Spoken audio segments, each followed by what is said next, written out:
حي على الفلاح.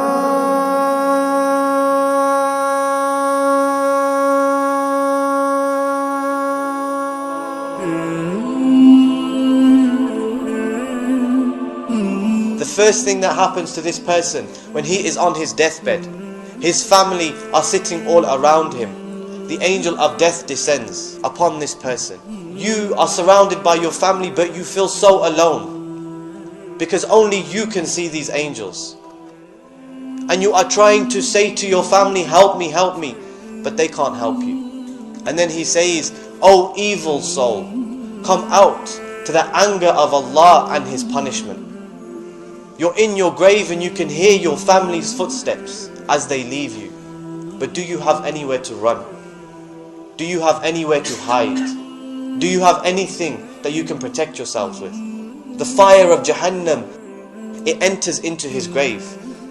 And his grave, it squeezes him so tight until his ribs begin to close up on one another. The coming of hellfire. And hellfire, brothers and sisters, is not a pit. It is a roaring, raging beast that is held down by 70,000 chains. Holding each chain is 70,000 angels.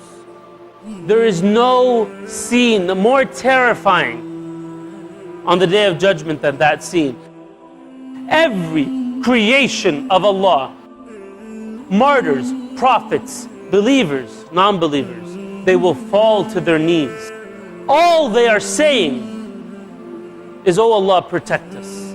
Oh Allah, protect us." And the hellfire is a place of the most extreme suffering, the most extreme pain, of every level that you can imagine. Physical, mental, spiritual pain and suffering and torment.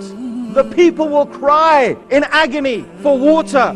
They will cry for a drink, something to cool them, and they will be given a water. They will be given a drink, but it is a boiling water that will scald their faces and burn their insides.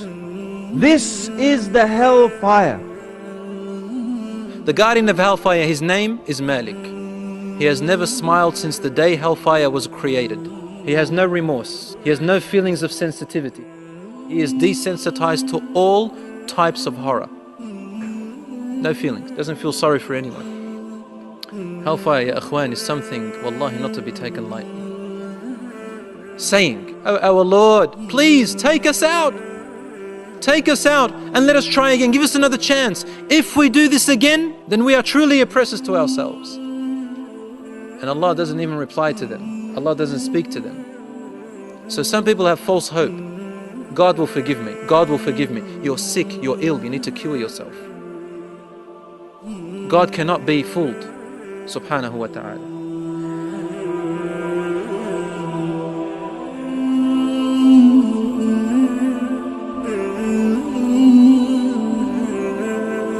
Mm-hmm.